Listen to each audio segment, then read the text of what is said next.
Muy buenos días para todos. Muchísimas gracias por estarnos acompañando en esta nueva transmisión de Manizales ¿Cómo vamos?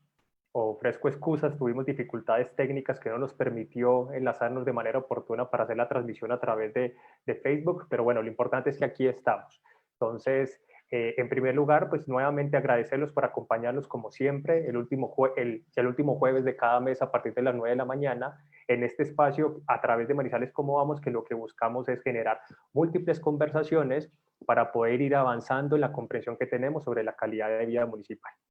En esta ocasión, el tema que consideramos que es oportuno y que es necesario seguir conversando es precisamente todo aquello que tiene que ver con COVID-19.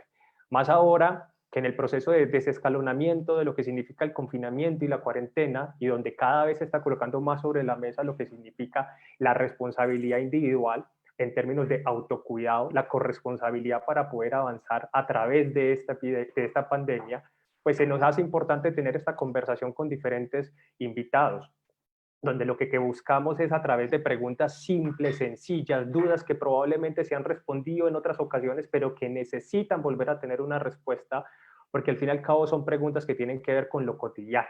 Por eso, entonces, le quiero dar la bienvenida a nuestros coequiperos en esta conversación.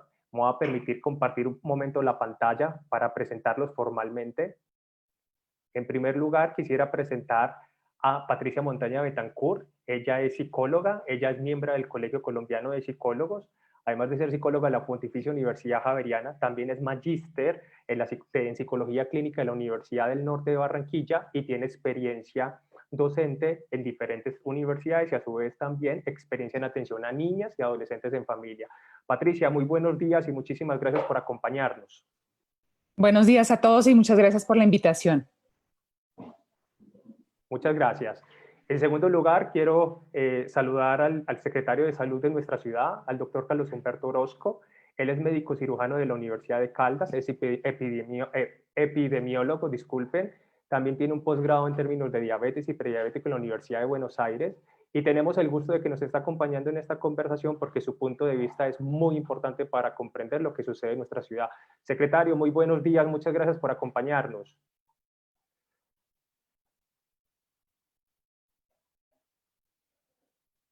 Secretario. Buenos días con ustedes. Es un gusto estar aquí con todo este equipo tan importante y la verdad es que lo que pretendemos es contribuir de pronto a aclarar algunos conceptos que de alguna manera son mitos y pueden dificultar el impacto de todas nuestras políticas de acción. Muchas gracias. A usted, secretario, muchas gracias por la compañía. Y finalmente, queremos darle también la bienvenida al rector de la Universidad de Caldas, el doctor Alejandro Ceballos Márquez. Él es graduado de Medicina Veterinaria y Zootecnia de la Universidad de Caldas, es magíster en Ciencias con mención en Salud Animal de la Universidad Austral de Chile y doctor en Epidemiología Cuantitativa de la University of Prince Edward Island de Canadá. Doctor Alejandro, muy buenos días, muchas gracias por acompañarnos. No, Daniel, por favor, a ustedes muchísimas gracias por la oportunidad de poder conversar con la ciudadanía acerca de este tema que no deja de ser inquietante para todos. Además, pues acompañado con dos excelentes personas a quienes conozco y me siento pues muy honrado de poder estar aquí con ellos compartiendo con ustedes. Muchas gracias. Bueno, yo quiero compartir con ustedes algunas de las preguntas que creo yo que vamos a ser capaces de conversar durante esta mañana. Son preguntas, son mitos, hay multiplicidad de preguntas que tuvimos la fortuna de ir poco a poco recogiendo. Preguntas desde, bueno, pero ¿por qué? Al fin, ¿qué? El COVID, la COVID, ¿cuál es la diferencia? Pero también ya preguntas cada vez más incisivas en términos de lo que significa, por ejemplo, las pruebas. ¿Cuáles son las pruebas? ¿Cuáles existen? ¿Cuál es mejor que otra? ¿Por qué algunas pruebas deben de utilizarse en un momento específico? También preguntas asociadas a la cuarentena. ¿Es verdad acaso que a los niños, a las niñas y a los adolescentes, acaso no les da COVID? Esa es también una idea que hay mucho, digamos, lo que está constantemente transitando en diferentes conversaciones. Pero también aparecen preguntas o dudas, o por qué no también algunos mitos, de que el COVID en sí mismo no existe, sino que precisamente son asuntos más bien de conspiraciones, donde lo que se busca es posicionar a través de una vacuna nuevas fuerzas económicas. Realmente la conversación es variopinta, así que yo primero quisiera como preguntarles a ustedes para arrancar esta conversación y voy a dejar de presentar la pantalla para que estemos siempre juntos y es, ¿Cuál es la pregunta más frecuente que les han hecho a ustedes en función del COVID? Y me gustaría empezar con usted, secretario. Bueno, yo quisiera aclarar primero el término, ¿no? La COVID, porque estamos hablando de una traducción del inglés que es la coronavirus, que es COVID disease, la enfermedad de coronavirus. El 19, pues lógicamente hace mención al año donde se detecta y donde oficialmente inicia pues todo este brote que termina en pandemia. No, las preguntas más frecuentes efectivamente tienen que ver con la potencia que tienen las medidas de tratamiento no farmacológico.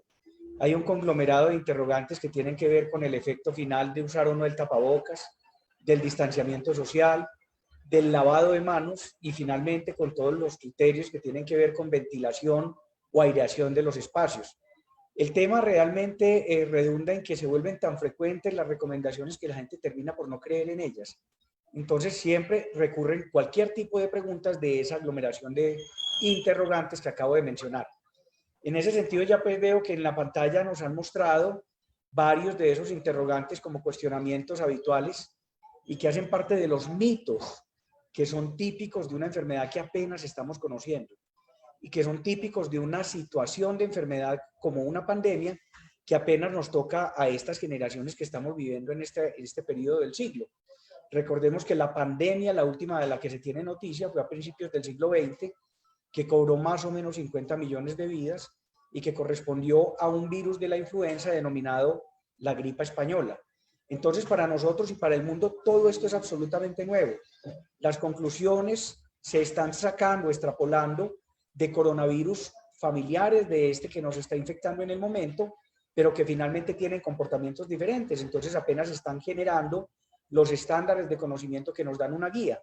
Pero lo que sí hay que advertir es que todo lo que se está extrapolando en cuanto a medidas no farmacológicas es todo el producto de la experimentación desde el siglo XIX, con el uso de tapabocas, con el distanciamiento y el lavado de manos, que son aprendizajes culturales muy poderosos, que han venido haciendo realmente cultura y que se renuevan en estos momentos de crisis por la pandemia. Gracias, secretario. Doctor Alejandro, ¿cuál es esa pregunta que más frecuente le están haciendo a usted frente a COVID? Bueno, la verdad es que por el tipo de actividades pues, que realizo no como rector, sino como profesor de la universidad y como investigador, están relacionadas básicamente al tema de cómo va evolucionando esto, qué es lo que tenemos que hacer. Y también otra pregunta muy frecuente que nos han hecho es acerca de las pruebas diagnósticas, en particular la ciudadanía quiere claridad al respecto. Entonces, yo diría que básicamente con respecto al diagnóstico, pues más adelante podemos profundizar, pero eso va a depender básicamente, la respuesta es a qué es lo que la persona está buscando realmente responder con las pruebas diagnósticas. ¿Está infectado o no está infectado? ¿Desarrolló inmunidad o no desarrolló inmunidad? Eso sería, digamos, como lo primero. Y con respecto a la primera parte, la evolución de esta situación sanitaria que estamos viviendo, pues va a depender de múltiples factores. El simple hecho de estar en contacto con una persona que sea positiva o haya sido positiva, no necesariamente significa que automáticamente yo me voy a infectar. Hay una serie de factores que se deben dar para que esa infección realmente ocurra. Por ejemplo, no cuidarse. Por ejemplo, acercarse a una persona positiva sin los cuidados que realmente debe de tener quien supuestamente es negativo. Entonces, hay múltiples factores para que una enfermedad se pueda desarrollar. Yo le quiero recordar a todas las personas que nos escuchan desde el punto de vista epidemiológico, y el doctor Carlos Humberto lo sabe también, hay tres factores que se deben conjugar para que la enfermedad ocurra. Es decir, debe haber un huésped susceptible, es decir, debe haber una persona susceptible de que le dé la infección, debe haber un agente capaz de causar la infección, que en este momento lo tenemos, pero además debe haber unas condiciones medioambientales que favorezcan la ocurrencia de la infección. Entonces, porque algunas personas que han estado en contacto con pacientes positivos no les da coronavirus. Bueno, pues porque puede ser que ese huésped no sea susceptible, porque tenga unas buenas defensas inmunológicas o porque el medio ambiente no permite que se pueda propagar esa infección y que ocurra esa contaminación, digámoslo así, en un momento determinado. Y finalizo diciendo que la otra pregunta que es muy frecuente es, oiga, ¿y usted qué opina? ¿No será que eso es una conspiración china para quebrar los países más pobres, para acabarlos de quebrar? Entonces, no, ahí yo pienso y quiero compartirles que nosotros estamos viviendo actualmente en el mundo en un medio ambiente, volvemos allí, que favorece que haya una infección que puede pasar de los animales al hombre y una vez que llega al hombre se puede propagar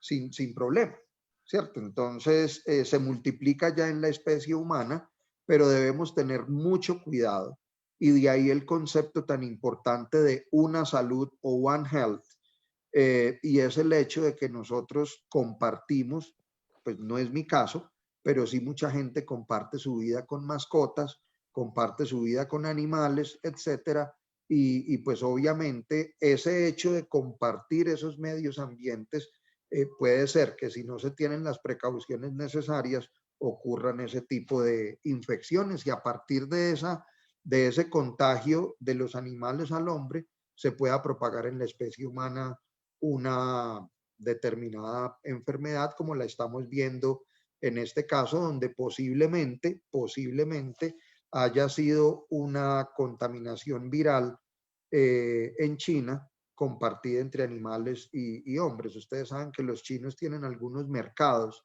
donde hay animales exóticos vivos que comparten el ambiente con las personas que los están comercializando en los mercados en este país. No quiere decir que eso esté mal, no quiere decir que eso no esté bien, eso es parte de la cultura de ellos, pero sí hay que tener unas precauciones. Señor rector, muchas gracias. Doctora Patricia, ¿cuál es esa pregunta más frecuente que te están haciendo? Bueno, tal vez en el tema de salud mental lo que vemos es el comportamiento, ¿cierto? Las sensaciones, los sentimientos. Entonces, pues de parte de los padres, si sus comportamientos en casa están siendo normales, si las respuestas de sus hijos están siendo adaptativas o si esa irritabilidad o esa falta de concentración o esos problemas de sueño de sus familiares son normales. Entonces, lo que vemos es que el encierro, la cuarentena, el empezar poco a poco las actividades, pues ha tenido un impacto en la salud mental muy grande en términos de ansiedad, de temor a relacionarse. La relación entre la gente ha cambiado muchísimo. No han podido ver a sus familiares.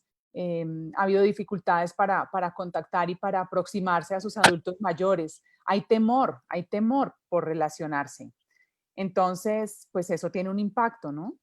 Los niños, los adolescentes en casa, los horarios, los permisos, las salidas, la posibilidad de ir al trabajo.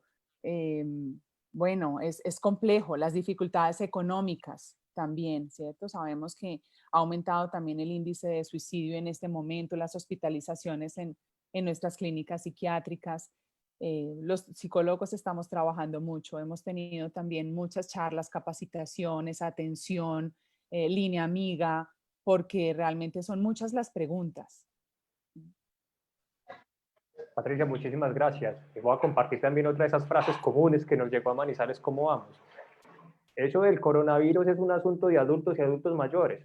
Eso no les da a los niños ni a los adolescentes. ¿Ustedes qué opinan de esa frase?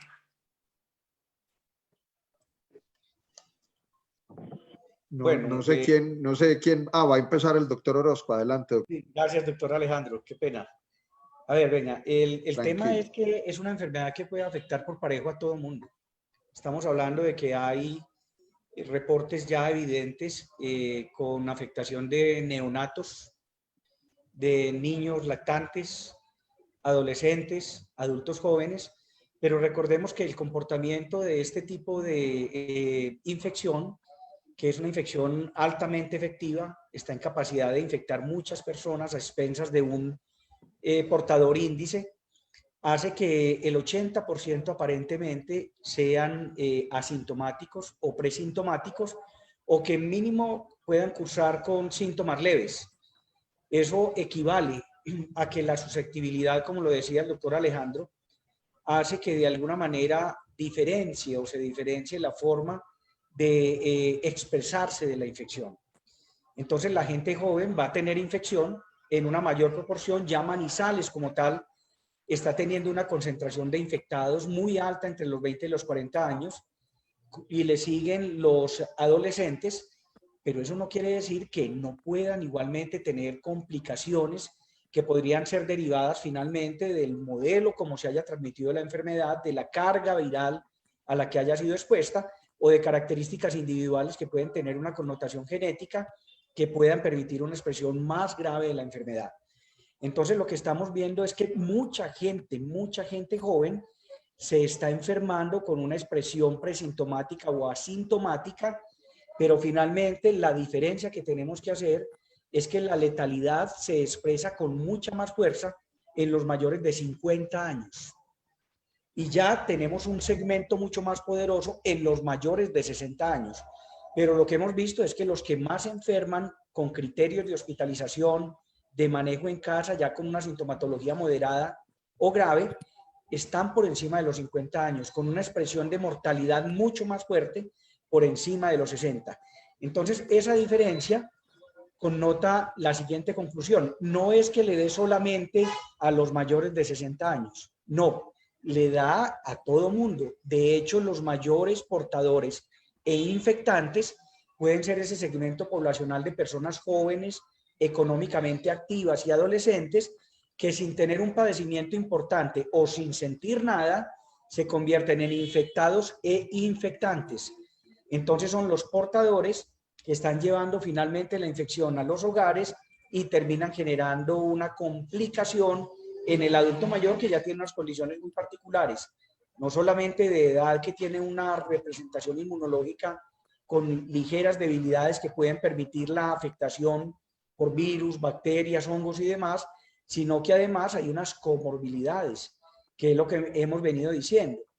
Hay unos efectos colaterales de la pandemia, como son la pérdida de adherencia a los tratamientos farmacológicos para las enfermedades crónicas. Y esas comorbilidades maltratadas, diabetes, hipertensión, enfermedad renal crónica, enfermedad pulmonar obstructiva crónica, pues lógicamente el virus encontrará un nicho más fuerte para que la enfermedad se exprese y termine ocasionando complicaciones que llevan a la muerte.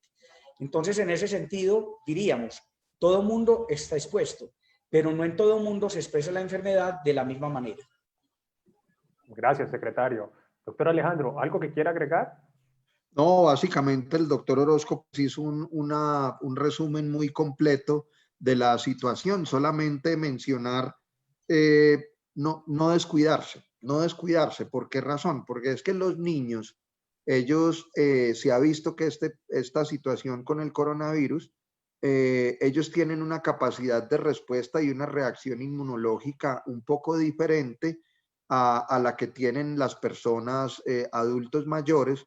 De pronto ese segmento poblacional que decía el doctor Orozco, de los 50, los 60 y luego de más edad, donde la misma reacción del organismo es la que genera las complicaciones tan serias que se han presentado. Los niños parece ser que esa reacción inmunológica no es tan severa o la pueden contrarrestar más fácilmente que las personas de más edad, y en esas personas por eso es que se produce la situación que hemos visto, que algunos derivan en hospitalización, otros derivan en cuidados intensivos y lamentablemente otras personas fallecen, pero no quiere decir que a los niños no les dé. Entonces, no hay que descuidar las medidas de autocuidado y de protección, que porque a los niños, entonces, si yo estoy en contacto con un niño y no salgo a la calle, entonces yo estoy tranquilo. No, antes a los niños también hay que protegerlos y protegerse uno también, porque el peligro del niño puede estar en que él puede portar el virus sin que haga una reacción severa o sin que haga ningún síntoma. Entonces, muy importante considerar que los niños también se pueden enfermar, también se pueden infectar, son portadores. En el caso de que tengan el virus, muchas veces sin síntomas, entonces no descuidarse con el cuidado personal, valga la redundancia. Doctora Patricia, una pregunta frente a lo que es el distanciamiento físico o social. ¿Cuáles son las consecuencias precisamente de que una de las formas de darle manejo a lo que está sucediendo es precisamente tomar distancia del otro? ¿Cuáles son las consecuencias a nivel mental que se están generando en función de las decisiones que como sociedad estamos tomando? Bueno, nosotros hemos hablado y hemos escuchado también las recomendaciones del distanciamiento inteligente y creo que en esa línea tenemos que movernos todos. No podemos bajar la guardia, necesitamos protegernos, autoprotegernos, es decir, las medidas de bioseguridad deben estar todo el tiempo, todo el tiempo. Esto es conciencia de enfermedad, es una enfermedad contagiosa, lo sabemos. Entonces, en esa medida necesitamos todos protegernos. Las medidas de acción en casa, a los niños debemos enseñarles el lavado de manos, el cuidado con el tapabocas, limpiar sus manos, usar alcohol, ¿cierto? Es decir, todo eso debe estar presente. Con nuestros adolescentes también, muchos de ellos fallan también en ese tema digamos, de autoprotección.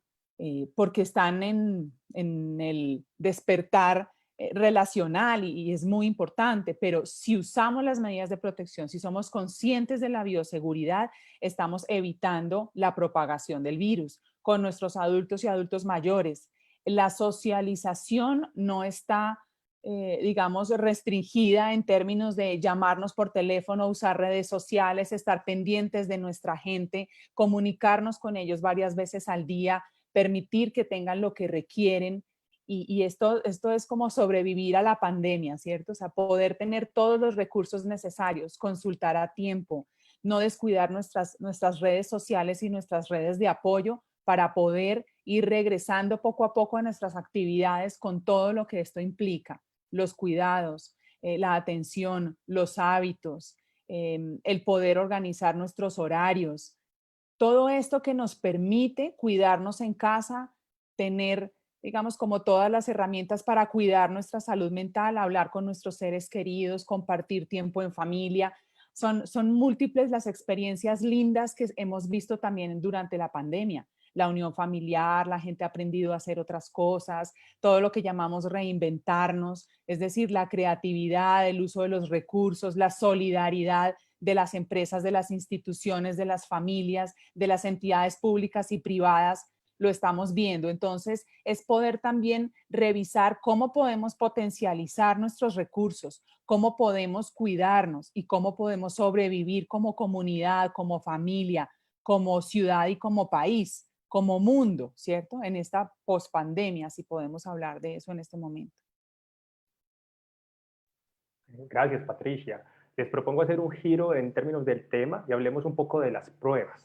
Y la primera pregunta es, ¿cuáles son las pruebas que existen y cuándo deben ser utilizadas? Doctor Alejandro, ¿quiere empezar usted en esta ocasión? Bueno, muchas gracias, Daniel. Bueno, básicamente las pruebas que hay en este momento son de 3 tipos. Hay una que se conoce comúnmente como el PCR, que digámoslo es la prueba reina para el diagnóstico de coronavirus.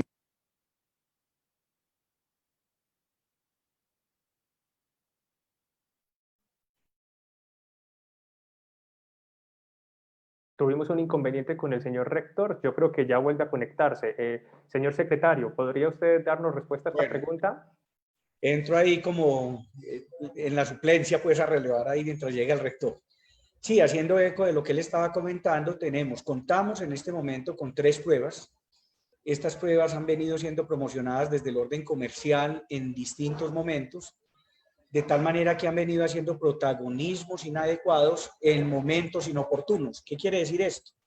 La prueba reina, como la mencionaba el señor rector, es la PCR, una PCR en tiempo real que requiere, pues lógicamente, un equipamiento muy particular con una capacitación expedita. Estoy hablando de unas máquinas particulares que son máquinas de PCR con biólogos moleculares y con bacteriólogos con alta capacitación para poder procesar y con unos tiempos determinados. No son pruebas inmediatas que tienen realmente 3 momentos. Ya, señor rector, le doy la palabra para que me releve. Tienen 3 momentos distintos del procesamiento de la muestra viral que implican no solamente tiempo, sino mucha experiencia. O sea que son pruebas que no son rápidas, que en el mejor de los casos nos van a dar resultados en 48 horas, pero que habitualmente lo que estamos viendo en el país es que se demoran entre 3 y 7 días aproximadamente, y donde lo que más observamos es que la capacidad de procesamiento está habitualmente por debajo del volumen de la demanda de servicios que se requiere. Para poder tener una gran capacidad se tendría que contar específicamente con un robot que pudiera de alguna manera multiplicar esa capacidad de respuesta.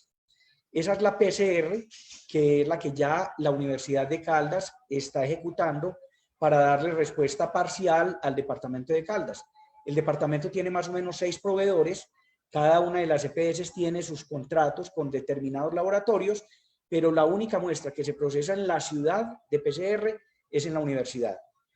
Yo hablaba de la no oportunidad en las pruebas porque fue que de una manera rápida nos promocionaron las pruebas de anticuerpos, que se promocionaron como pruebas rápidas, que son el antígeno, para medir finalmente si teníamos defensas en respuesta a la exposición al virus. Eso mide la inmunoglobulina G y la inmunoglobulina M. Son pruebas no diagnósticas, pero en un principio todos empezamos por la promoción comercial a hacernos esa prueba, generando de alguna manera incertidumbre, dado que, reitero, no son pruebas diagnósticas. Es una prueba para determinar finalmente si el contacto que yo tuve, bien sea un contacto que no hubiera sido conocido como asintomático o como sintomático, finalmente me generó una respuesta inmunológica, y eso se mide particularmente con la inmunoglobulina G. Entonces, si yo me hago esa prueba de anticuerpos y me da positivo, quiere decir que tuve contacto y que finalmente obtuve una respuesta inmunológica, advirtiendo que se ha descrito que hasta el 30% de la población que tuvo contacto y que fue infectado puede no hacer respuesta inmunológica. O sea que esa inmunoglobulina G me puede reportar como negativa y finalmente quiere decir que terminé con la misma capacidad de exposición. Y en ese sentido estamos obteniendo conclusiones con base en otros coronavirus, que estamos hablando de que no se sabe a ciencia cierta cómo la COVID-19 genera inmunidad, de tal manera que hay argumentos que dicen que puede generar inmunidad hasta de 1 año, otros que hasta solo 6 meses y otros dicen que solo entre 3 y 4 meses de inmunidad para aquellos que la han logrado.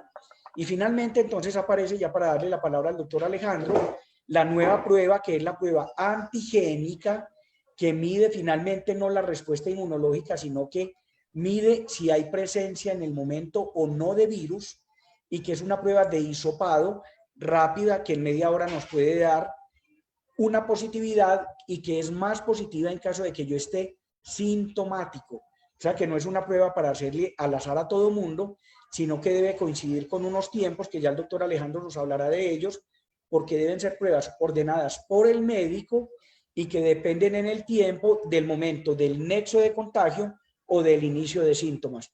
O sea que no todas las pruebas se pueden hacer en cualquier momento. La PCR se hace en determinados días, la de antígenos en determinados días y la de anticuerpos igualmente tienen unos términos. Doctor Alejandro, le doy la palabra entonces para complementar ya el tema técnico de estas pruebas. Muchísimas gracias, doctor Carlos. Yo les ofrezco disculpas, no sé qué está pasando con mi computador, pero eventualmente se apaga. Entonces, pues, conectado. Ahora entonces hice la conexión a través del teléfono.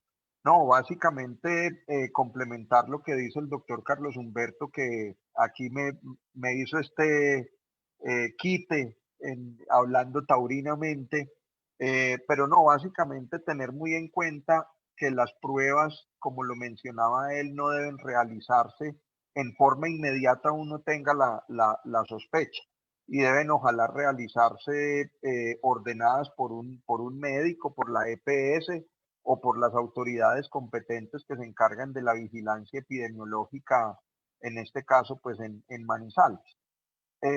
Hay que considerar que, por ejemplo, para que una prueba de PCR, que es la prueba diagnóstica confirmatoria, la prueba reina, como la queramos llamar, deben haber pasado siquiera 7 días entre el contacto con el sospechoso y el momento en el que me tomen la muestra. ¿Por qué razón? Porque ahí necesitamos una carga viral bastante alta para que la prueba nos dé positiva con toda certeza si es que la persona es positiva. La prueba de antígenos, que es una prueba un poco diferente, es mucho más rápida, es menos segura porque nos puede dar más resultados erróneos, si así lo pudiéramos llamar, es simplemente una prueba de tamizaje, es una prueba de pronto para descartar en un primer momento la positividad de la persona. Esa prueba también se realiza tomando la muestra directamente de la nariz y un hisopado faríngeo. Entonces, es similar a la de PCR, pero no la reemplaza. Mucho ojo con esto, no la reemplaza. Se debe realizar también al día 7 aproximadamente, que es cuando tendríamos la carga viral en promedio más alta. Y las otras pruebas son las llamadas pruebas rápidas o pruebas de anticuerpos que se realizan en sangre. Ahí es necesario entonces tomar una muestra de sangre del paciente o de la persona pues que sospechemos que haya estado en contacto con el virus, como decía el doctor Carlos, para ver si se formaron anticuerpos. Pero resulta que estos anticuerpos son de dos tipos. Los vamos a nombrar con una letra para que quede más claro. Hay unos que los llamamos M y hay otros que los llamamos G.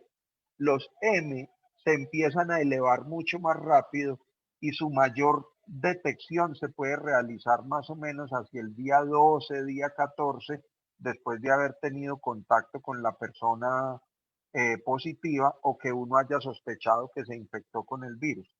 Y los otros anticuerpos, o mejor dicho, para ser más específicos, las otras inmunoglobulinas son las del tipo G.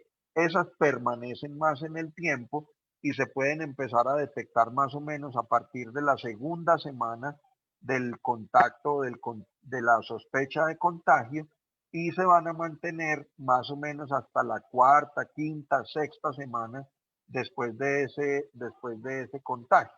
De tal manera que la prueba rápida requiere mucho más tiempo del contacto sospechoso inicial para que nos pueda marcar positividad en caso de que la persona lo sea. Ahora hay algunas pruebas de anticuerpos de pronto un poco más rápidas que detectan más tempranamente, más precozmente esas inmunoglobulinas, que han sido llamadas las pruebas rápidas de última generación. Algunas de ellas aseguran que ya pueden empezar a detectar inmunoglobulinas a partir del día 3 o del día 4.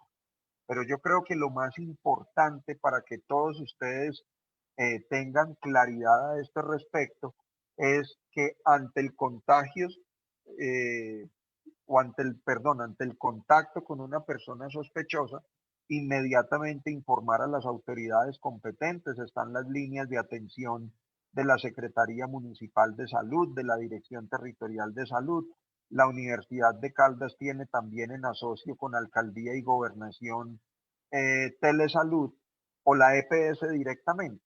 Ya entonces allí va a haber unas personas que conocen más del tema de coronavirus que los van a poder orientar sobre cuál es la mejor prueba y en qué momento se la deben realizar. Doctor Alejandro, muchas gracias. Doctora Patricia, eso en términos de la prueba, pero así como hay ciudadanos que dicen, esto no es conmigo, esto no me va a pasar, también hay ciudadanos que están en el otro extremo, que constantemente están pensando que pueden estar contagiados. Entonces, la pregunta para usted, doctora Patricia, es, ¿qué recomendaciones se le podría dar a la ciudadanía para que en el sentido de que de pronto hay una sospecha de contagio, se pueda manejar de una manera eficaz y oportuna para beneficio de su propia salud mental, pero por supuesto también de la salud pública en general?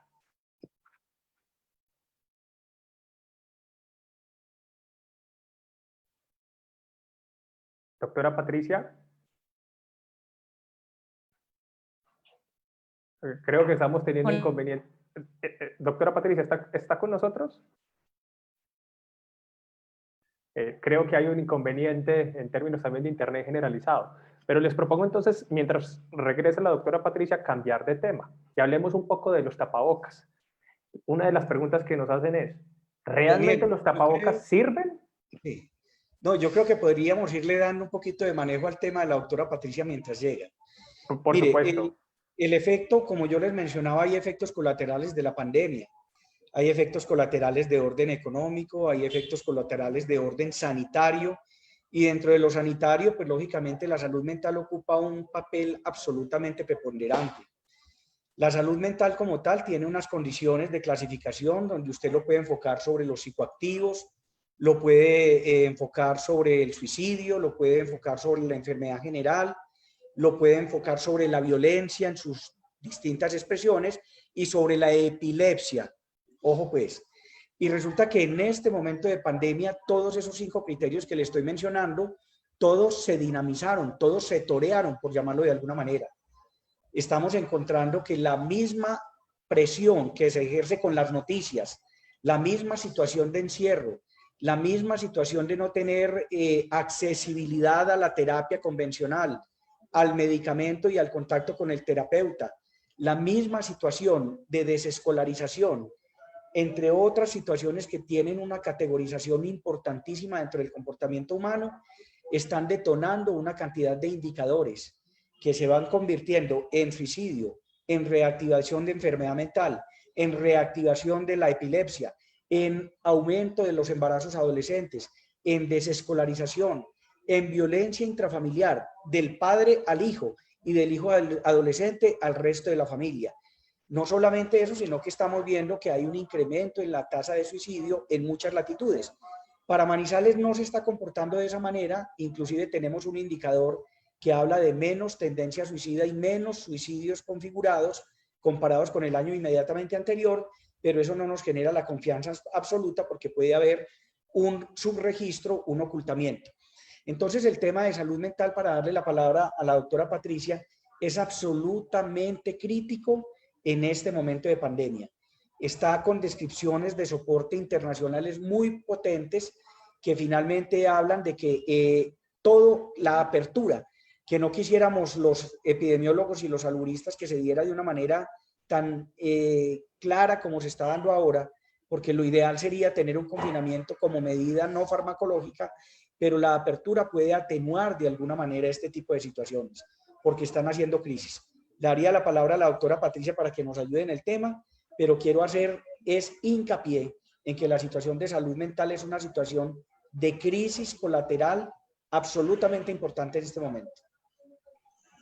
Bueno, me perdí ahí un pedacito por mi conexión, pero creo lograr saber hacia dónde van.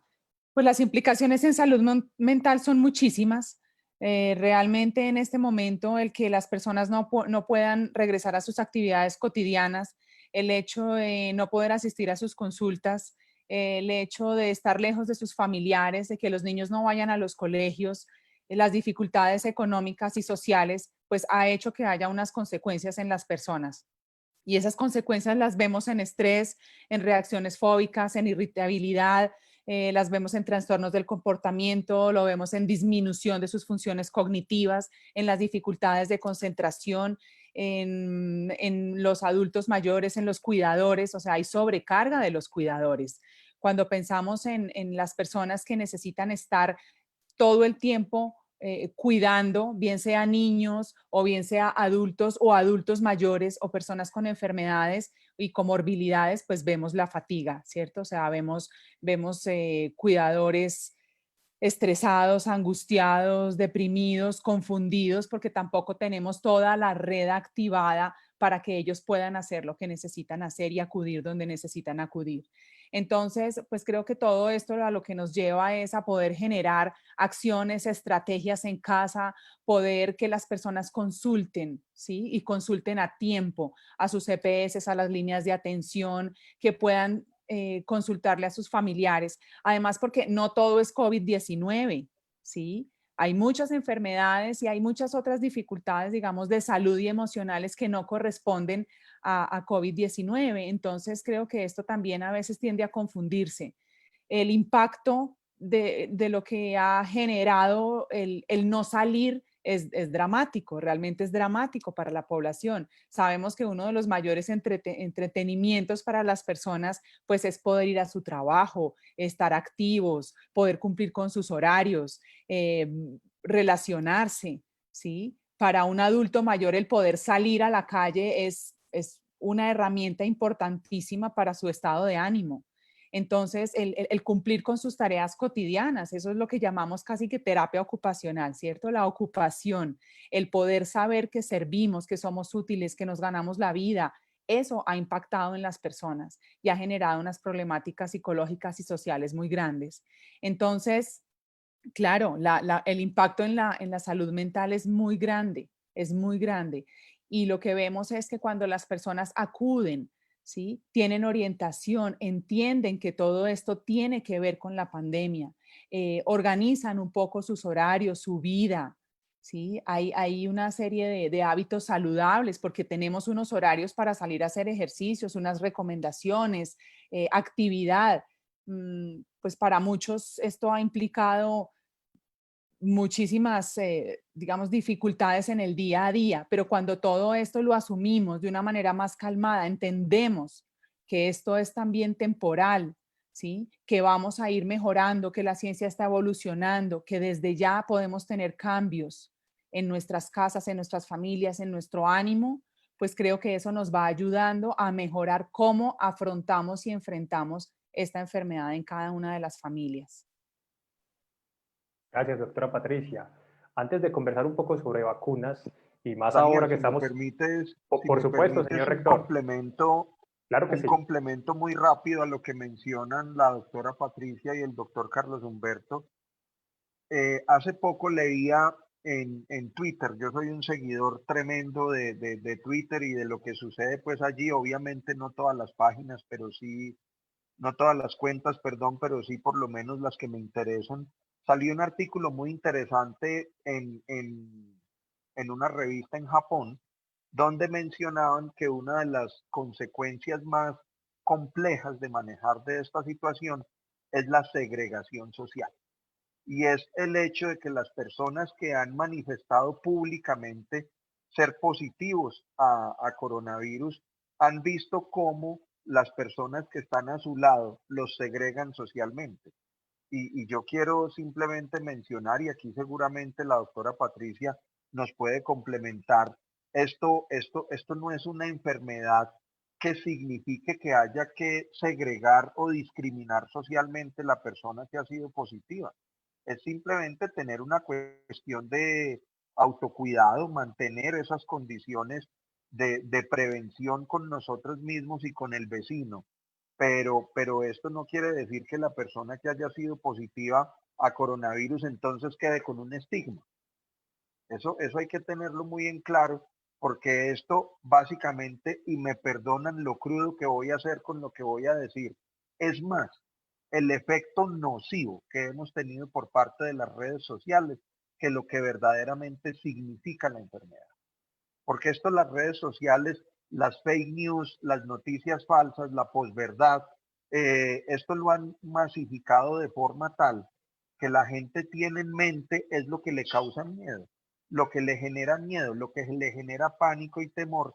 Y eso ha llevado entonces a que haya habido una discriminación y una segregación social que no tiene justificación desde ningún punto de vista, mientras la persona haya acatado la recomendación del distanciamiento y del aislamiento durante el tiempo que puede ser positivo y posteriormente continúe con unas medidas de autocuidado para proteger el vecino.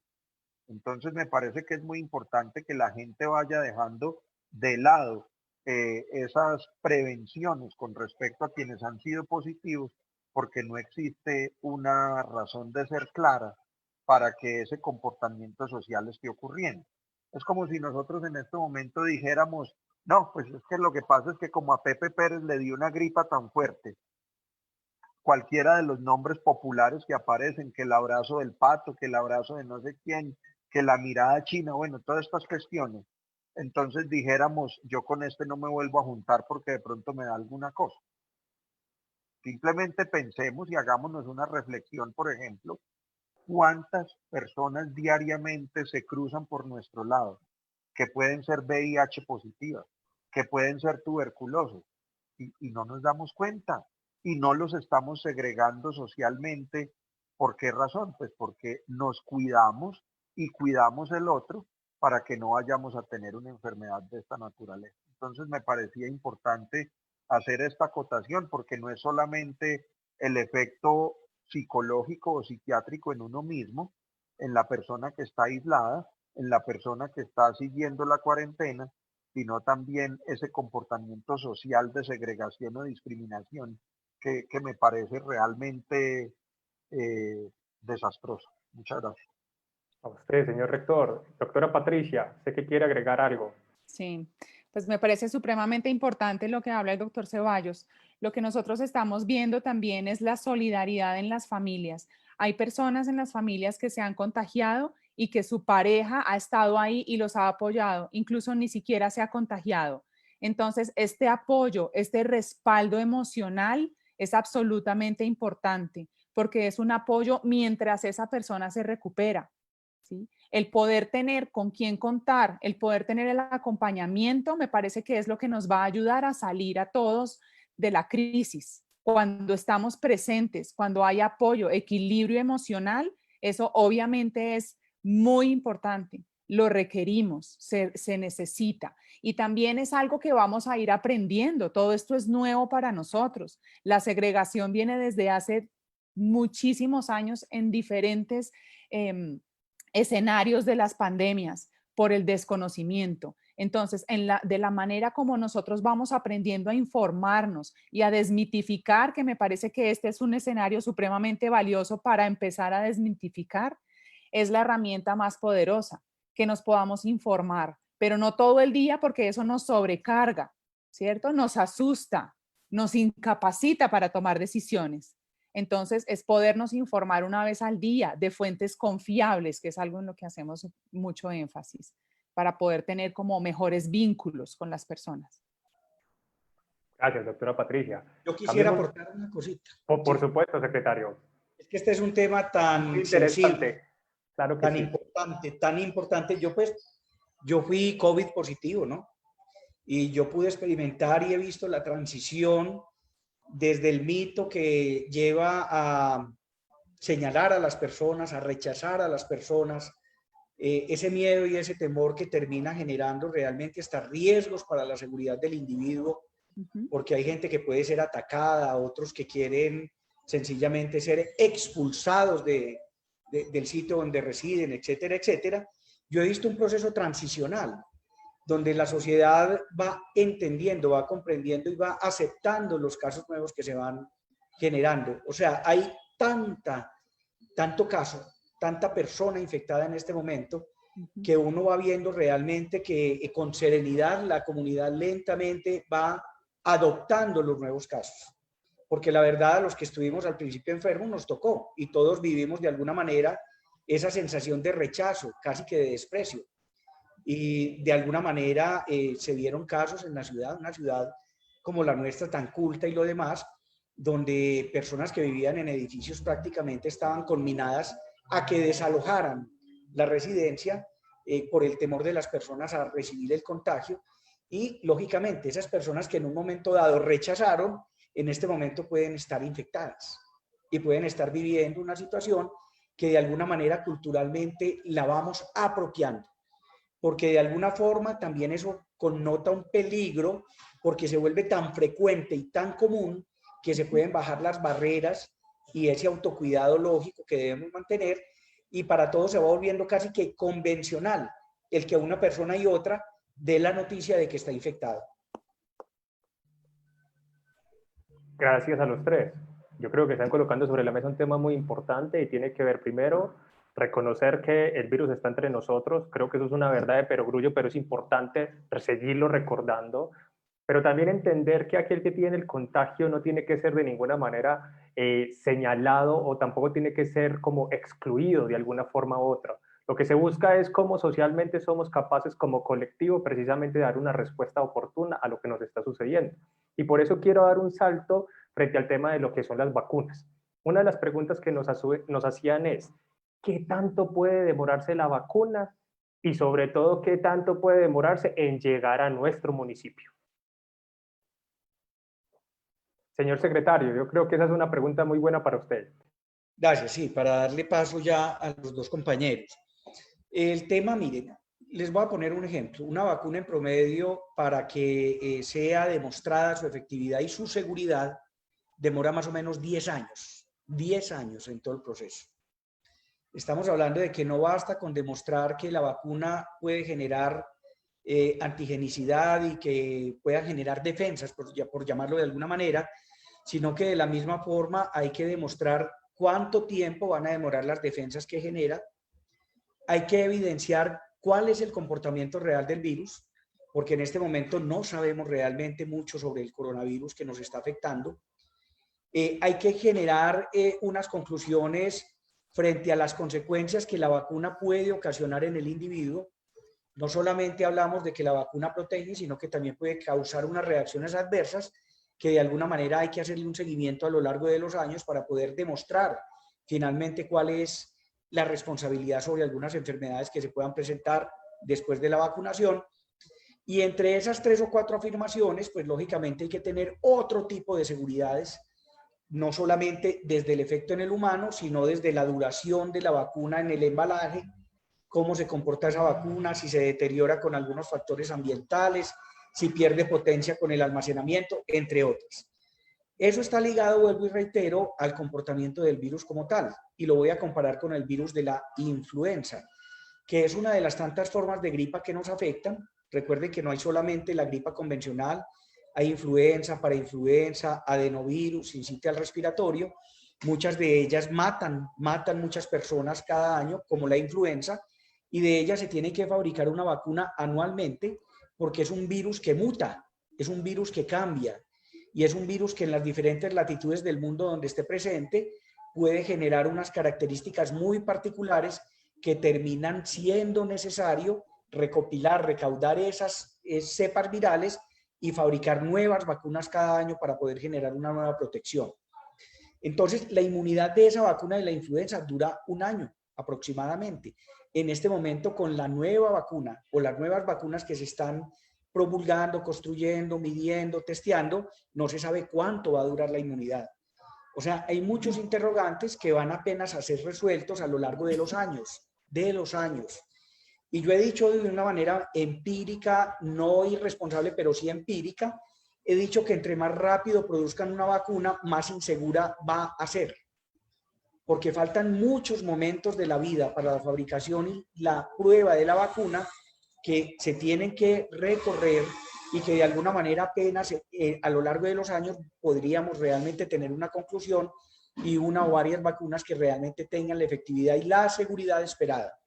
Ahora bien, ¿qué está pasando en el mundo? En este momento estamos en la fase 3 de la mayoría de las vacunas que se están fabricando. Rusia, con algunas medidas de tipo gubernamental, genera una simplificación de los pasos e implementa una vacuna que lógicamente está en discusión. La OMS dice que no es segura, pero los rusos dicen que realmente tiene todas las condiciones de seguridad y de efectividad esperadas, pero de eso también hay que esperar. Solo el tiempo dirá cuál es realmente la capacidad de esa vacuna de protegernos. ¿Cómo está Colombia? Colombia está inscrita en un protocolo internacional para acceder a las vacunas y en varios protocolos internacionales para acceder a la fase 3. ¿En qué consiste esa fase 3? En una prueba en humanos, donde se le va a poner la vacuna como tal a una serie de personas y se le va a poner un placebo, o sea, algo que realmente no va a generar inmunidad, pero que tampoco va a hacer daño, y lo que se hace es observar a la ciega, eso se llama un estudio doble ciego, a la ciega se va a observar cuál es el efecto colateral y el efecto protector tanto en la población que recibió la vacuna como en la que recibió el placebo. De eso hay que esperar las conclusiones. Cada laboratorio tendrá su propio protocolo, de tal manera que se espera que entre el segundo semestre de este año y el primer semestre del año siguiente haya realmente una producción de conocimiento que les permita definir laboratorio por laboratorio cuál es realmente el resultado de su propia vacuna. O sea que estamos en veremos. Y no podemos asegurar que tengamos vacuna para enero. Puede que algunos laboratorios la puedan proponer, sí o no. O puede ser que sea apenas para el segundo semestre del año 2021. Total, estamos a expensas de los estudios de los laboratorios fabricantes de la vacuna para que ellos nos vayan dando el derrotero y saber realmente cuándo vamos a poder tener efectivamente una vacuna. Por ahora estamos apenas en la fase 3 de algunos laboratorios. Secretario, una pequeña precisión, porque quiero clarificarlo a ver si le entendí bien. Quiere decir que cuando efectivamente ya se tenga la vacuna y se estén haciendo precisamente las pruebas para ver si es efectiva o no, ¿en Colombia es uno de los países donde efectivamente se van a hacer esos testeos? ¿O entendí equivocadamente? Colombia hace parte de un plan piloto para alguno de los laboratorios farmacéuticos que están elaborando la vacuna, pero a manera de prueba, pero que tengamos capacidad de definir, de precisar para qué fecha podríamos empezar a generar una vacunación colectiva para mucha gente que cubra un gran segmento poblacional. Ahí hay que esperar porque apenas estamos en pruebas y de esas pruebas se pueden derivar resultados non santos. O sea, puede que se diga en la fase 3 que esa vacuna realmente o no genera inmunidad o genera inseguridad, que equivale a decir que tiene efectos colaterales que pueden llevar inclusive a la muerte. Entonces, para poder llegar a esas conclusiones, hay que explorar completica la fase 3. Y de ahí, si la conclusión es favorable, iniciará todo el proceso de fabricación masiva que dé una cobertura importante segmentaria que incluya primero a los adultos mayores con comorbilidades, posteriormente al segmento de la población sanitaria, posteriormente a las embarazadas, y ahí iríamos siguiendo en la cobertura. ¿Cuál es el futuro? ¿Qué espera uno de acuerdo con las conclusiones epidemiológicas históricas? Que esto empiece a comportarse como una enfermedad que periódicamente se presente y que tenga una cobertura que obligue a una vacunación periódica, de acuerdo al margen de cobertura y a la presentación típica del virus. Tal vez se pueda comportar como una enfermedad tipo influenza y quién quita, puede que se fabrique una vacuna que tenga la connotación de cubrir simultáneamente influenza y coronavirus y que anualmente la gente empecemos a vacunarnos para protegernos periódicamente de la enfermedad. O sea que todo está en veremos. Gracias, secretario. Agradezco también a todas aquellas personas que nos están acompañando a través de redes sociales y revisando un poco los comentarios me doy cuenta que nos están haciendo una pregunta que me parece importante hacerla en este momento, o más bien una sugerencia en términos de tema. Y nos dice Patricia Salazar que considera que sería importante que nos contaran un poco sobre los diferentes modelos epidemiológicos que existen. Doctor Alejandro, quizás. Bueno, perfecto, muchas gracias. Bueno, pues primero agradecer por la pregunta. Nosotros venimos trabajando aquí en la Universidad de Caldas en conjunto con la Secretaría de Salud del municipio, con la Dirección Territorial de Salud, con el Centro de Bioinformática BIOS y con algunas universidades del exterior en modelos epidemiológicos para determinar cómo ha sido la evolución y cómo será, hacer algunas proyecciones sobre cómo será la evolución de la enfermedad en ciudades como Manizales. Hicimos un primer modelo para la Dorada y efectivamente nosotros lo que hemos podido determinar es con estos modelos, cuál sería, por ejemplo, en un famoso pico de la enfermedad, cuál sería la necesidad que tendríamos en Manizales de camas para atención regular y de camas UCI, de acuerdo justamente a esa proyección que se hace. En esto estamos pendientes de una reunión con el doctor Carlos Humberto Orozco para compartirle los últimos resultados y poderle mostrar a la alcaldía y a la gobernación ya un cuadro de mando que tenemos para que ellos, quienes son las personas que toman las decisiones en términos de todo lo político para ver hacia dónde vamos con esto, si hay que cerrar las iglesias o si hay que cerrar los gimnasios o si abrimos los restaurantes o si abrimos los bares, etcétera. Ese cuadro de mando ya está completamente disponible para las autoridades municipales y departamentales, lo que les va a permitir entonces tomar esas decisiones casi en tiempo real.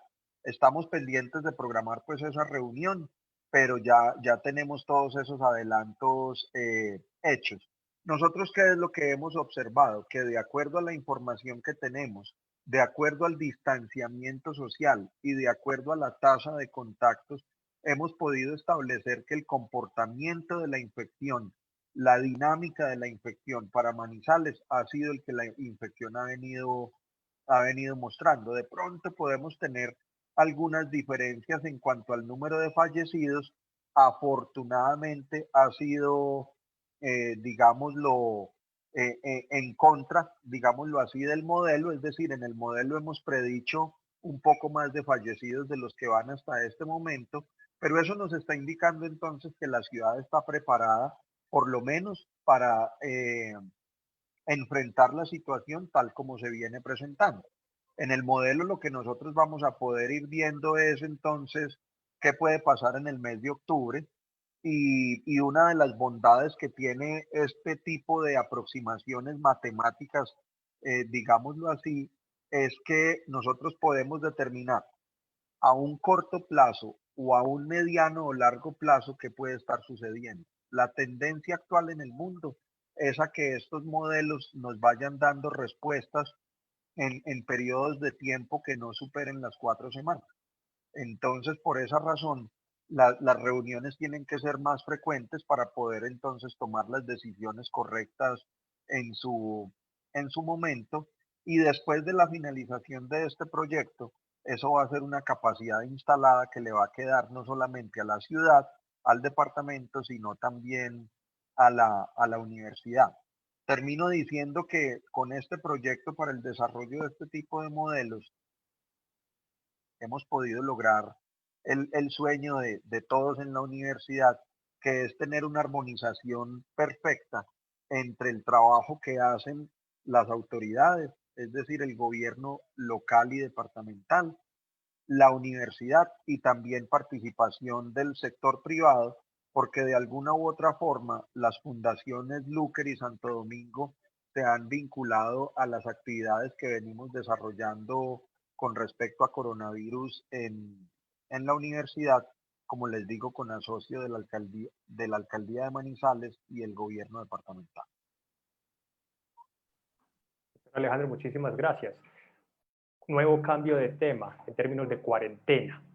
Y algunas de las preguntas que nos hacían es, ¿la cuarentena efectivamente sí sirvió para neutralizar la transmisión del COVID o de la COVID? Bueno, pido la palabra.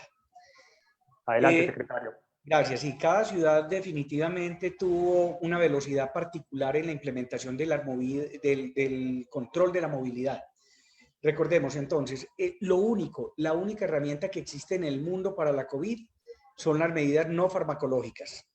Cuando hablamos ya de tratamientos farmacológicos, estamos hablando de manejar las consecuencias. En este momento ni hay vacuna, ni hay un medicamento para prevenirla. La hidroxicloroquina no ha demostrado finalmente que tenga ese papel de prevención. La ivermectina tampoco, entonces hacen parte como de los mitos que finalmente han recorrido el mundo y que terminan de alguna forma siendo investigados y todavía no existen las conclusiones. De tal manera que lo único que hay para que a uno no se le pegue el virus es no estar en contacto con el virus. Y para no estar en contacto, lo único que ha demostrado el mundo que ha sido altamente efectivo es el control de la movilidad. Esta movilidad como tal está siendo afectada de alguna forma por dos criterios muy fuertes a nivel de Latinoamérica y que hacen parte de toda esta comunidad de países pobres. Y es la necesidad de supervivencia que obliga a romper los esquemas de movilidad para poder conseguir la manutención, para poder adquirir el alimento, y en segundo lugar el hacinamiento, que son viviendas que son pequeñas y que reúnen a una gran cantidad de personas. Entonces, la mayoría de los estudios econométricos han hecho énfasis particularmente en estos dos criterios, que son la necesidad de salir y romper los criterios de inmovilidad para poder subsistir y el hacinamiento. Entonces, la velocidad con la que cada ciudad y cada país asumió las medidas de confinamiento para neutralizar la movilidad, finalmente afectaron de maneras diferentes todos estos procesos de curva epidemiológica y que garantizan de alguna manera la movilización o no del momento de pico y permiten de alguna forma prepararse mejor para garantizar una mejor respuesta. Entonces, ¿a qué se le apunta? Finalmente, cuando esto empieza, esto tiene un comportamiento matemático basado en el RT, que es el índice mediante el que se calcula cuántas personas pueden ser infectadas por una persona que ya tiene la infección. Y esto de alguna forma está siendo controlado por la movilidad. Si usted tiene la coronavirus, si tiene la COVID-19 y usted sigue caminando por toda parte, usted se puede convertir en un gran infectante. Pero si usted se queda quietecito, esa infección que usted pudo haber transmitido a 3 o 4 personas y de manera escalonada a otro número de personas, usted la controla porque no va a infectar sino a su núcleo familiar y su núcleo familiar se queda quietecito y de alguna manera no va a infectar a otras personas. En eso simplemente radica el confinamiento. Si usted con infección se queda quieto, neutraliza la infección a otras personas. Por lo tanto, ese criterio es altamente efectivo y lo puede mostrar Manizales.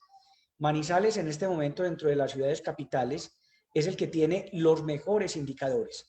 Son indicadores que no solamente van en razón del número de infectados, sino que van en razón de cómo se comportan las pruebas COVID-19, la PCR, qué tan infectante es la población. Entonces, por ejemplo, nosotros tenemos un índice de infección de más o menos 10 a 12 en este momento. Si ya lo metemos en la población de más de 60 años, va más o menos en 20. ¿Qué quiere decir? De cada 100 personas que se toman las pruebas PCR, 20 son infectantes o 10 son infectantes dependiendo del segmento poblacional que se tome. Eso evalúa la carga viral que está circulando en toda la población. Pero además se valora con el número de personas fallecidas atribuibles a la COVID-19.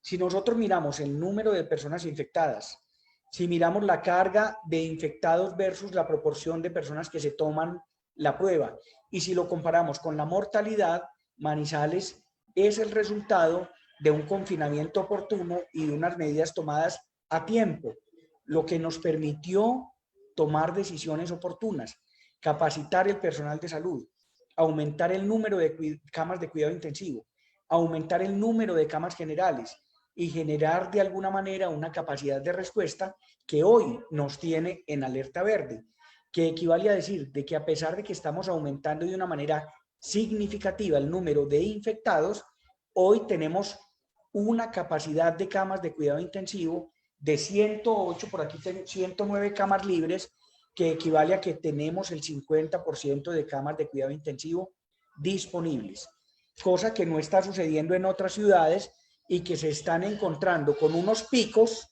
donde no tienen suficientes camas de cuidado intensivo y se obligan a tomar decisiones rápidas para poder compensar estas necesidades, bien sea remitiendo a otras latitudes, bien sea extubando rápidamente a la población que está en este momento en cuidado crítico, o bien sea improvisando de alguna manera para poder solventar estas necesidades.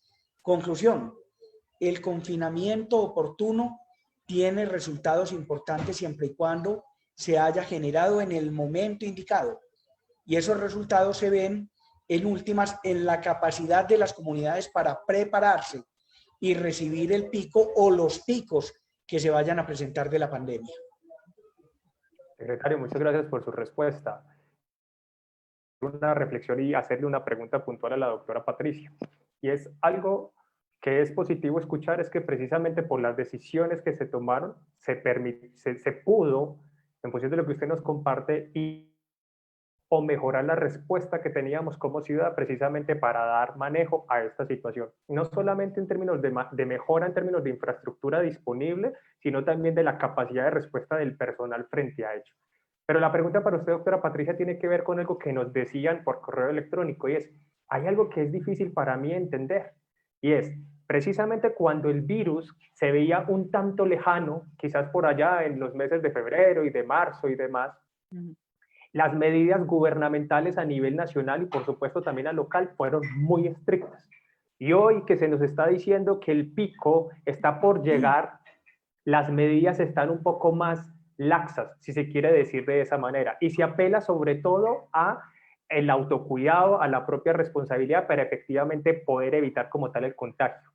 Reconociendo todo lo que nos acaba de decir el secretario, sin embargo, la pregunta es, ¿cómo habría entonces que comunicar precisamente para que la sociedad en general fuera más consciente de lo que está sucediendo en este momento? Y sobre todo, cómo generar esa comunicación para que efectivamente haya una práctica de autocuidado cada vez mayor.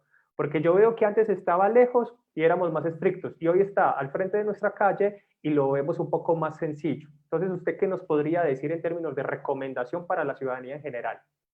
Bueno, esto tiene que ver con enseñar, con educar y con concientizar, ¿cierto? Necesitamos hacer prevención primaria y secundaria todo el tiempo. Lo que vemos es cómo concientizamos, cómo tenemos un lenguaje que llegue a niños, adolescentes, adultos, a todas las comunidades, a maestros, a colegios. Algo que decía el doctor Orozco, necesitamos tener una comunicación de ciudad. Hay una preocupación ahora y es que llevamos 6 meses con esto, ¿sí? Se ha alargado y se ha alargado todo el tiempo. La cuarentena y las medidas de protección deben seguir, es decir, la conciencia de no hay vacuna, necesitamos seguir con las medidas de bioseguridad, es estar en alerta todo el tiempo. Yo creo que según la curva epidemiológica, eso nos va a ayudar a poder tener un poco más normal nuestra vida, pero lo que vemos, o sea, lo que viene es que el virus está presente y vamos a necesitar convivir y tratar de normalizar nuestra vida con las condiciones de bioseguridad. Entonces, la comunicación debe ser permanente. El compromiso con nuestras familias debe continuar. La comunicación con nuestras familias debe continuar. Entonces, todas las estrategias de solidaridad, de atención, del manejo de las emociones, de la pedida, del pedir ayuda, del poder tener otro tipo de estrategias, porque también lo que vemos es que en la educación hay muchas dificultades, ¿cierto? O sea, los niños, las familias no tienen cómo llegar a sus niños. Si nosotros tenemos muchas más estrategias a nivel de educación, creo que podemos llegar a mejores cuidados, pero esto requiere la ayuda de toda la comunidad y la sensibilización, el acompañamiento a las familias y a las comunidades. Lo que nosotros vemos informalmente, pues es el uso inadecuado de las medidas de bioseguridad. Nosotros vemos el tapabocas a este nivel, ¿cierto? O sea, lo vemos todos, lo conversamos, lo criticamos, ¿sí? Y muchas veces nosotros caemos en esos errores. Entonces, ¿cómo usamos el tapabocas? Creo que esa es una de las medidas, digamos, como la barrera de protección. ¿Cómo hacemos el lavado de manos? Aparentemente se ha hablado mucho, pero cuando nosotros vamos a la calle vemos el uso incorrecto, absolutamente incorrecto. Entonces, creo que no podemos bajar la guardia, necesitamos hacer énfasis en cómo comunicamos, ¿sí? Y que las personas tengan claro siempre dónde llamar, ¿sí? ¿Qué hacer? ¿Cómo pedir ayuda a su EPS? ¿Cómo poder seguir divulgando? ¿Cómo hacemos? ¿Cómo pedimos ayuda? ¿Dónde? ¿Qué hacemos en caso del manejo inadecuado de las emociones en casa? ¿Sí? ¿Cómo toleramos? ¿Cómo manejamos nuestras propias emociones? ¿Cómo hacemos cuando estamos desesperados en casa, cuando nuestros chiquitos están alborotados todo el tiempo y quieren ir a su colegio y no entienden qué sucede? ¿Sí? Y esto lo vemos con padres que tienen niños en jardín y prejardín y tienen teletrabajo y deben salir a buscar su sustento. Entonces, es difícil también, es importante darse cuenta que la comunidad sufre, ¿cierto? Que hay muchas dificultades para poder cumplir muchas veces con las recomendaciones. Entonces, ¿cómo podemos ayudar y solidarizarnos? Creo que la necesidad ahora es solidaridad, comunicación y educación. Gracias, doctora Patricia. Nos estamos acercando ya al final como tal de esta conversación y antes de darle paso a Margarita Laverde, que va a ser la persona que nos realizará las conclusiones y realizará como tal el cierre o la despedida del evento, quisiera hacerles más bien una pregunta a ustedes libre y en el sentido de algo que ustedes quisieran comunicar precisamente para que nosotros como sociedad estemos mejor informados frente a COVID. Algo que quizás no hayamos conversado y que ustedes consideran que es fundamental mencionarlo en este momento. Arrancaría con usted, doctor Alejandro.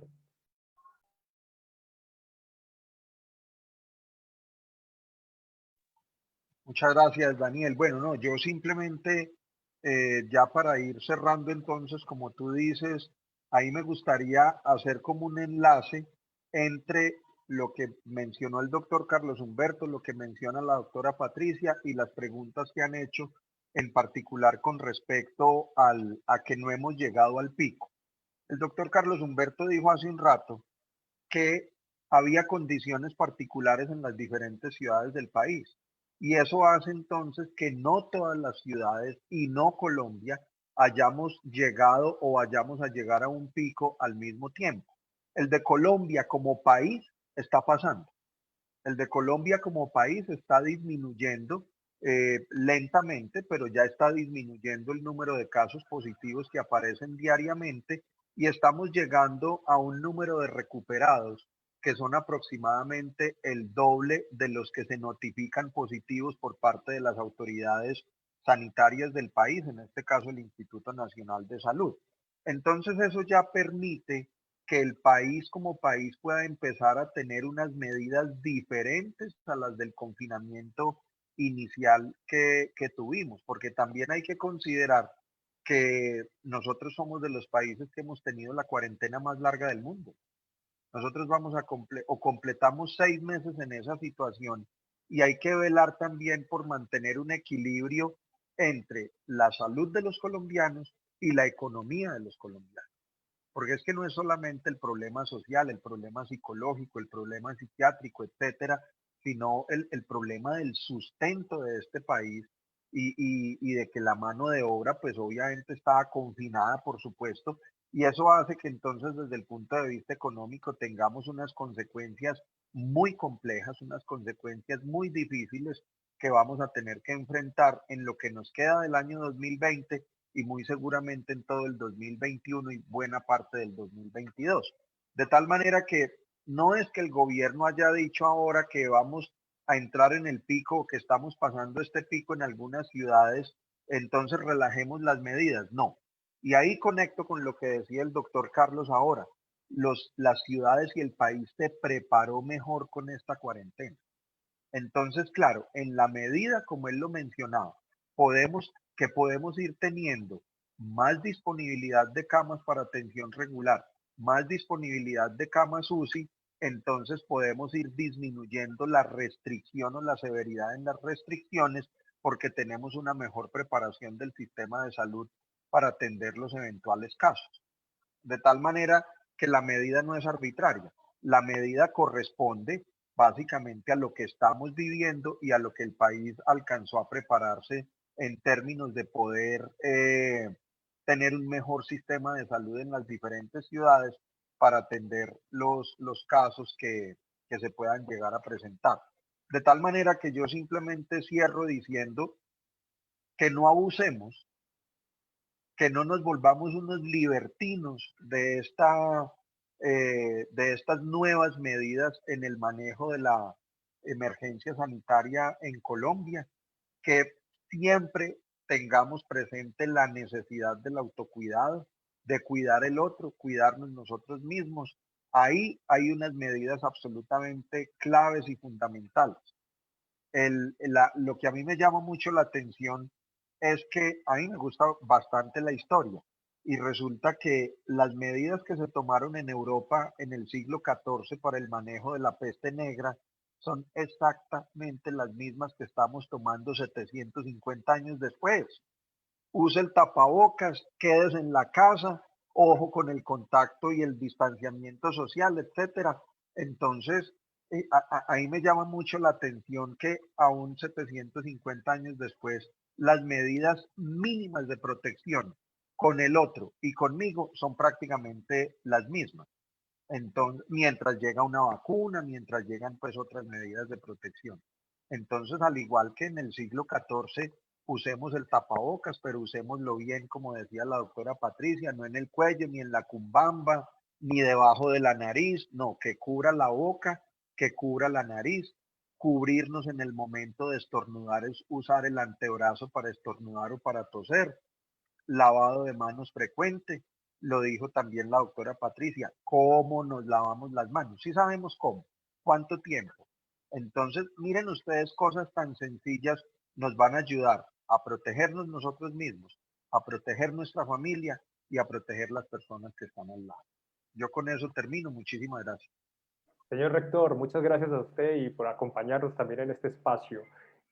Doctora Patricia.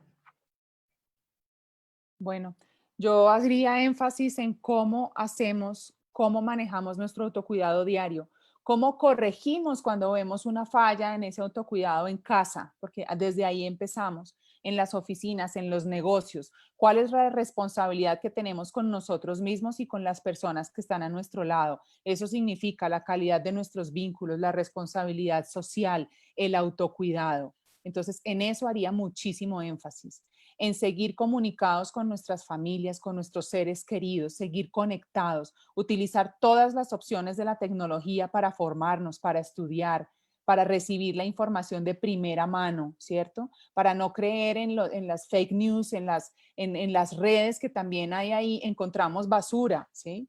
Necesitamos filtrar, tener información correcta y no divulgar por asustar a las personas, sino poder tener una comunicación responsable.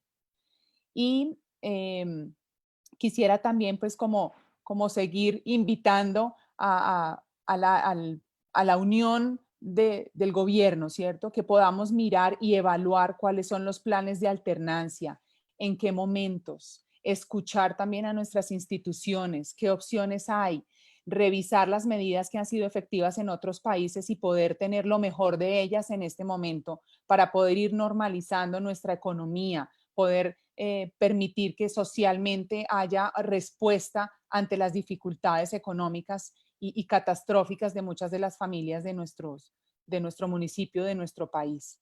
Y que las personas sean mucho más conscientes de pedir ayuda. O sea, los profesionales de la salud estamos dispuestos. Hay teleasistencia, hay teleconsulta, hay líneas de atención. Poder consultar a tiempo me parece que es el mensaje que es válido en este momento para la comunidad.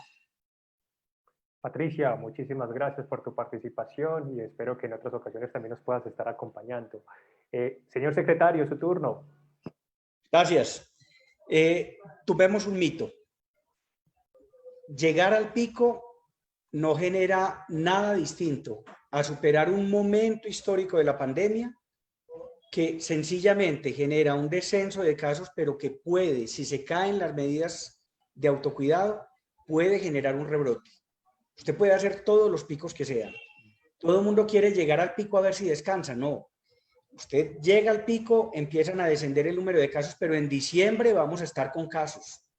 Vamos a estar con unidades de cuidado intensivo con casos. Y si en diciembre no hacemos nada por cuidarnos, y si en enero hacemos ferias con toda la gente en la calle, vamos a tener un rebrote rapidito. Tenemos que tener una lectura clara de lo que está sucediendo en Europa, lo que está sucediendo en Japón, en Israel, donde ya se están considerando cierres de nuevo. O sea, esta vaina todavía no se supera a pesar de que haya un pico. ¿Por qué estamos, para resolver una pregunta, por qué estamos disminuyendo las medidas en el momento en que precisamente estamos teniendo un momento de aceleración? Porque el país tomó las decisiones con base en las ciudades capitales que habían tenido ya una aceleración suficiente para llegar al pico o porque estaban en descenso. Estamos hablando de Cali, Medellín, Bogotá, Barranquilla y otras ciudades de la costa. Y quedamos inmersos dentro de un país, pero no era el momento para disminuir las medidas de desconfinamiento, a pesar de que tenemos también unos equivalentes de pensamiento desde lo económico y unos equivalentes de pensamiento desde la salud mental que justificaban apertura. Pero técnicamente desde lo epidemiológico no era el momento, pero estamos inmersos en una condición de país. Ahora bien, estamos incrementando el número de casos de una manera sostenida. Ayer tuvimos 122 casos, antier tuvimos 92 casos y vamos para arriba. Y estamos aumentando el número de sospechosos. Ayer hubo un récord de número de sospechosos.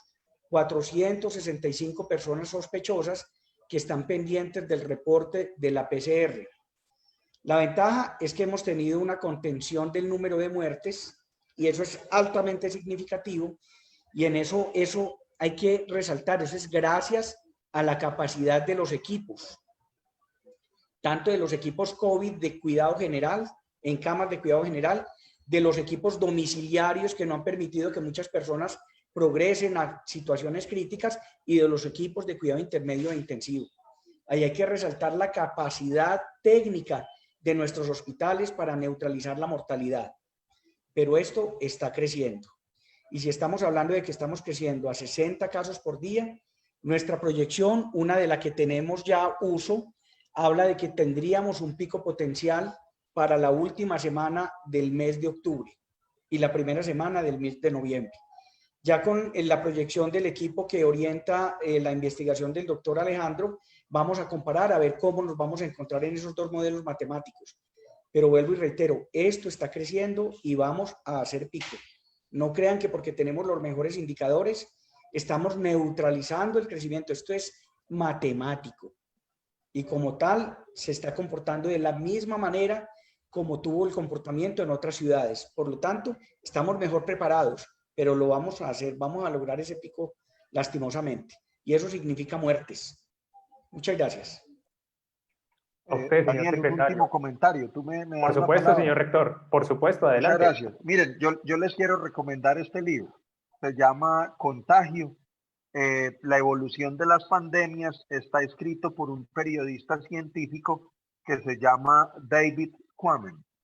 David, aquí en uno de los capítulos del libro, y me permiten, les voy a leer textualmente, dice lo siguiente: la clave está en comprender cómo estamos interconectados los animales y las personas. Por eso hablamos de una sola salud. Yo quiero hacerle un llamado muy respetuoso a toda la gente que tiene mascotas, que ama las mascotas, que les gusta la vida al aire libre y también les gusta ir a ver naturaleza, etcétera. Cuídense mucho. Estamos hablando en este momento en medicina y en medicina veterinaria de una sola salud. Y hay muchas enfermedades, muchas, que como les decía en un principio, compartimos los animales y el hombre. Entonces, no quiere decir que yo sea enemigo de las mascotas, no, no me malinterpreten. Lo que pasa es que nosotros tenemos que comprender que a los animales no los podemos humanizar.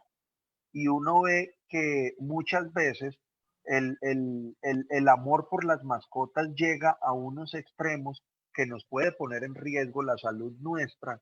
Y como les decía, el primer paso es de los animales al hombre. Y una vez que esté en la especie humana, de allí la enfermedad se puede propagar muy fácilmente. Entonces la idea es, y aquí quiero unir las dos carreras, digámoslo así, la medicina y la medicina veterinaria. La idea es cuidarnos, cuidar los animales y cuidarnos de ellos también. Porque esta situación que estamos viviendo actualmente, si bien no se originó en animales domésticos o en animales de compañía, sí se originó a partir de animales exóticos o salvajes, como lo queramos llamar, y simplemente de allí pasa al hombre y ahí puede continuar. Hay otra lectura muy interesante, otro libro, lamentablemente no lo han traducido todavía al español, de un virólogo que se llama Thomas Wolfe. Él tiene también varias publicaciones y libros sobre lo que ha sido la evolución de las pandemias, cómo se da el salto de los animales al hombre y cómo seguimos ya en la especie humana infectados y propagando la infección. Algunos ejemplos: el ébola, el VIH, son todas enfermedades virales que provienen de los animales. Entonces, claro, hay que cuidarlos, hay que protegerlos, pero nosotros también tenemos que cuidarnos y protegernos de ellos. Eso es simplemente lo que quería comentarles para que no abusemos de ese amor por los animales. Muchas gracias, señor rector. Y de hecho, ahorita, señor secretario, cuando usted nos está dando la explicación del pico, lo primero que se me vino a la cabeza fue como una imagen de ciclismo, precisamente que estamos en diferentes cuartos de montaña, que probablemente el pico más grande va a estar en función del comportamiento que efectivamente nosotros tengamos como sociedad. En la medida en que las prácticas de autocuidado, nuestra capacidad en términos de infraestructura sean cada vez mayores, probablemente vamos a poder transitar en esos terrenos de incertidumbre, si se quiere decir así, con un buen ánimo y de una mejor manera. Y creo que usted también menciona, da una respuesta del por qué entonces se tomaron decisiones de disminuir o de volver un poco más laxos las medidas que se estaban teniendo, precisamente, y ahí yo lo que quiero rescatar es la importancia de la información, de los datos, precisamente para poder tomar muy buenas decisiones, porque en la medida en que tengamos datos oportunos y que en el mejor de los casos puedan ser desagregados para que efectivamente den cuenta de lo que está sucediendo, pues se van a tener mejores insumos para poder tomar unas mejores decisiones. Con esto quiero darle a ustedes de nuevo el agradecimiento por haber participado en este espacio y le doy la palabra a mi compañera Margarita Laverde para que realice las conclusiones del evento. Margarita, adelante, por favor. Bueno, no, pues muchísimas gracias a los invitados. Definitivamente pudimos hablar de varios aspectos de los cuales han surgido muchos mitos, muchas dudas acerca del COVID. Entonces, como que voy a resumir bloque por bloque. Primer mito, ¿el coronavirus solo afecta a los adultos mayores? Es un mito falso, porque no es que el coronavirus solamente le dé a mayores de 60 años. De hecho, los mayores infectantes pueden ser la población joven, laboralmente activa. Todos estamos expuestos, pero bueno, no en todos se vive la enfermedad de la misma manera. Segundo mito, sobre pruebas, entonces 3 tipos de pruebas. La primera es la PCR, se realiza en tiempo real y requiere un equipamiento muy particular. En el país se demora entre 3 y 7 días los resultados. Se promocionaron además pruebas rápidas que no son diagnósticas, solo determinan si el contacto que se tuvo como sintomático o asintomático generó una respuesta inmunológica. Finalmente aparece una nueva prueba, que es la antigénica, que mide si hay presencia del virus. Esta es rápida y en media hora se pueden tener los resultados. Hablando de otro bloque, aspectos que tienen que ver con salud mental, entonces es claro que debemos generar estrategias en casa para hacer que las personas consulten a tiempo, porque además no todo es coronavirus. Existen muchas situaciones que deben atenderse que generan problemas de salud mental, pero no pues están directamente ligados a la pandemia. Acerca de las vacunas, este pues es como un mito muy común y que genera muchas especulaciones. Entonces, primero, hay que evidenciar el comportamiento real del virus y saber las conclusiones que la vacuna puede generar pues en el individuo. Hay muchos interrogantes que apenas van a empezar a ser resueltos a lo largo de muchos años. Faltan muchos momentos para la fabricación y pruebas de la vacuna para que pues se tenga la seguridad esperada que necesitamos. En ese sentido, Colombia está inscrita en un protocolo internacional para acceder a las vacunas.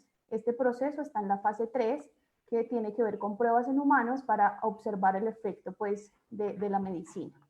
En este momento no podemos asegurar que tengamos vacunas listas para enero del 2021. Estamos a la espera de estudios de los laboratorios fabricantes de la misma.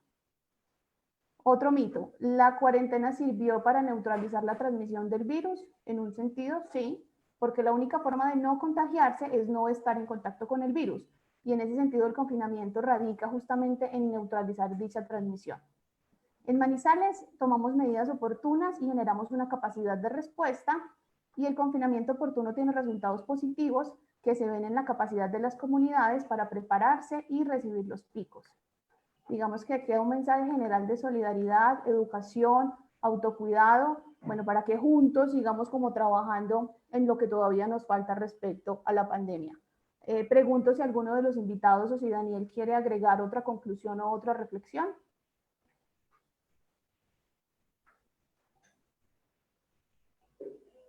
Perfecto.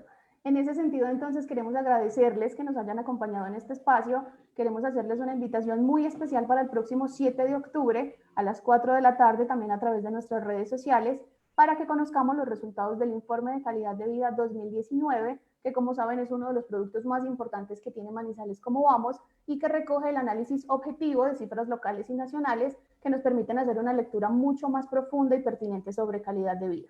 Muchísimas gracias a todos por acompañarnos y nos vemos en una próxima oportunidad. Hasta luego. Muchas